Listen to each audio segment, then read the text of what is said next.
Good afternoon. As soon as I figure out why this camera doesn't want to work. There we go. Good afternoon and welcome to Mikeys afternoon Busch Light, I guess. I already had my coffee today. A couple cups of coffee. But cheers. Feels good. Still the $1 Million Champion. Back live on Facebook, Twitter, Twitch, YouTube. I couldn't do it last week. I was running around too much. Life's been super hectic. Found some time to do this today so I don't have to do it tomorrow. I'm going to run through 4 games for you. Then me and Gags are going to do a head-to-head. I have the okay to show you Gags' picks. We'll have to do some live editing. No big deal over there. Merry Chrysler. Merry Christmas. Merry Christmas to all. They were making fun of me the other night at the Christmas party. They were calling me the younger version of Santa in the Santa's Coming to Town claymation. Thought that was pretty funny. Let's jump right into this. Colts at Cardinals. Got numbers over here for you. Cardinals are 8-4 against the spread in their last 12 games. The total has gone under 4 of 6. With the Colts' good defense and D-Hop not being out, you might want to do an Arizona under, an individual under. The total over-under, I would probably stay away from because you really have no idea what the Colts are going to do. No idea how many times they're going to rush into the end zone. I would do an Arizona under if you want to do something crazy in this game. Let's see. Indianapolis is 8-3 against the spread, 5-1 straight up, 5-0 against the spread on the road. They're just a good team right now, and they got real hot right at the right time. So I am going Colts money line for this game. Don't even worry about the points. Give Colts money line. I think it's only 1 point anyway.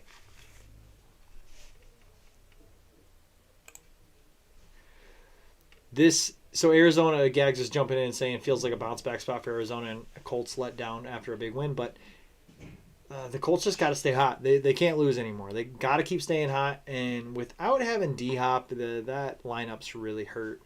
I think the Colts off defense can maintain. I would probably go Kyler Murray over 1.5 picks, or even Colts defense to have more than 2 plus turnovers, because they're averaging one, or I think they have 1 turnover in every game. That defense has made the offense turn the ball over at least once in every game.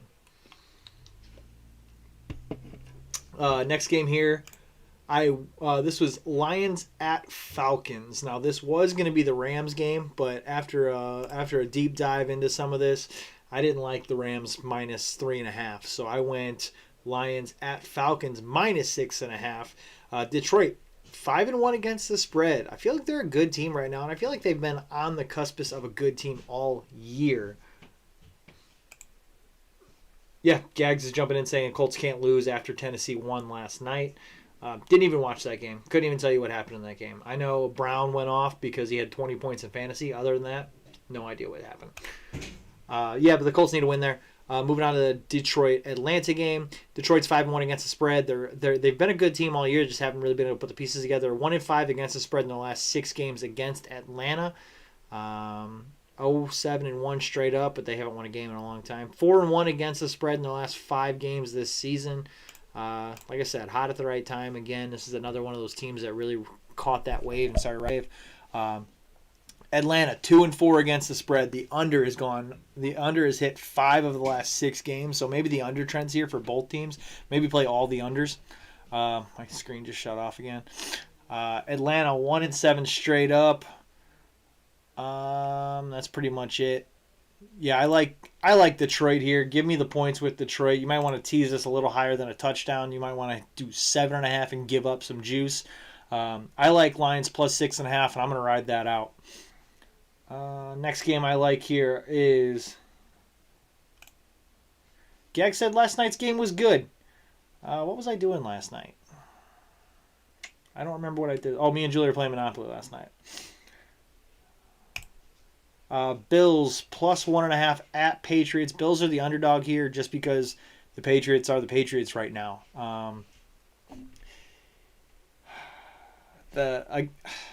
I don't want to keep wearing out, getting hot at the right time, but the Patriots figured out how to win games, and they stuck with that method. And yeah, they lost. I believe they lost last week, but I don't think that was a huge knock to the Patriots.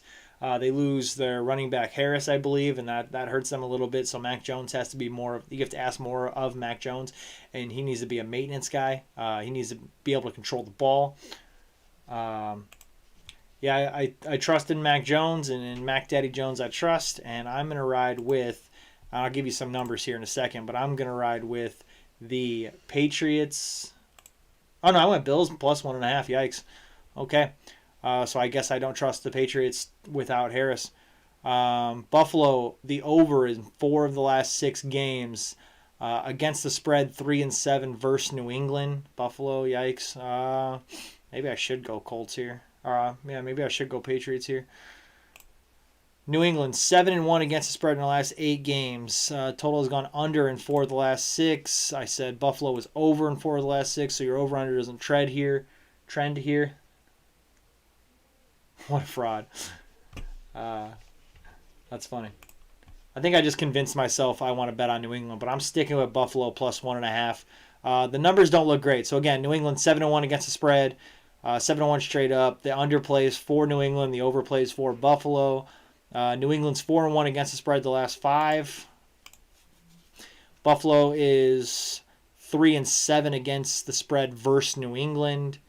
And Buffalo is 7-6-1 against the spread overall. Patriots are 9-5 against the spread. So yeah, maybe the Patriots is the right play here. I'm sticking Buffalo plus 1.5. I think there's a theme here, too. I'm betting on all the teams that have the color blue in there.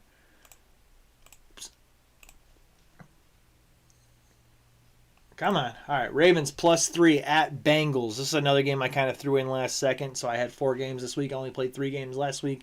Ravens at Bengals. My screen keeps shutting off on me. That's why I kept talking there. Did it again. All right. Ravens at Bengals. Baltimore's 4-1 against the spread in their last 5 games. The under is 4 of the last 6. The under is hit 5 of the last 6 on the road. Cincinnati 1-5 against the spread. Not a lot of stats here for Cincinnati. So basically, Baltimore's 4-1 against the spread. Cincinnati's 1-5 against the spread in their last 6. And that's Baltimore's last 5. Give me Ravens plus 3.5. Huntley's going to be able to figure out if Jackson can't go, and I don't know if he's going to be able to go or not, but I'm not scared to play Huntley after he had Green Bay on the ropes. And yeah, I think going for 2 was the right call there. You play to win the game. You either give Rodgers the ball back with 40-something seconds and maybe they throw a deep ball and get a field goal and they beat you, or you have no idea who gets the ball in overtime. I think go for the win. I think that was the right call. I don't care if they won or not. I like the ballsy call, go for the win. All right, send it over to head-to-head. Real quick, Colts money line, Lions plus 6.5, Bills plus 1.5, Ravens plus 3, and Gags is jumping in saying Huntley is.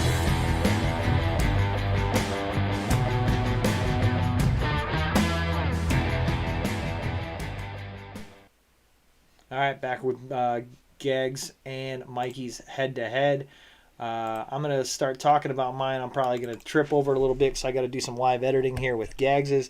But so I took Colts money line. I like Lions plus 6.5. Again, I had the Rams in there, but I really didn't like the numbers that they showed. I really wasn't a fan of.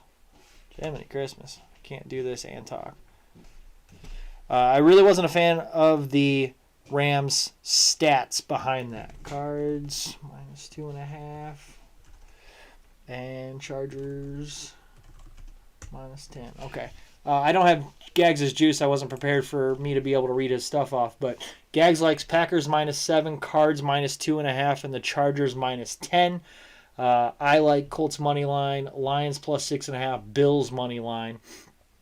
So the Bills money line, I took the points in my record bets, and I took the money line here to bump my juice up. I would assume that I have the higher juice based on 2 money line bets. I don't know. I'm assuming Gag's juice will be somewhere around 5.20. I'll look that up and tweet that out after the show. Again, he likes Packers minus 7, Cards minus 2.5, and Chargers -10 versus Houston. I think Chargers should cover for sure. Gags is just on a bad string of luck lately. He's going 2-1, and the juice is what's winning me the necklace over and over again.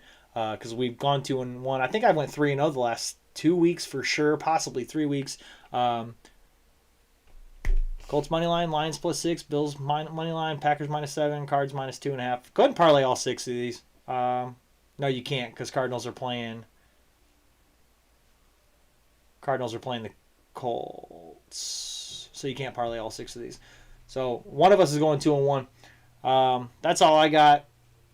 Again, OTSN on the interwebs at otsportsnetwork.wixsite.com/OTSN, on Twitter and Instagram @_OTSN. You can find me on Twitter at OTSN_degenerate. Bridges Scoreboard, can't thank them enough for partnering up with me this year. Go to PointsBet and type in Bridges. You get a $250 match. Pro Elite Windows, if you need power washing, gutter cleaning, window washing, give Pro Elite Windows a call. It's on the numbers on the end screen there. Tell them Mikey sent you over. They'll give you a 25% discount. That's a huge discount. Take advantage of it, especially if you're going to do it. $1 Million Champion, OTSN, Mikey Wilson signing off.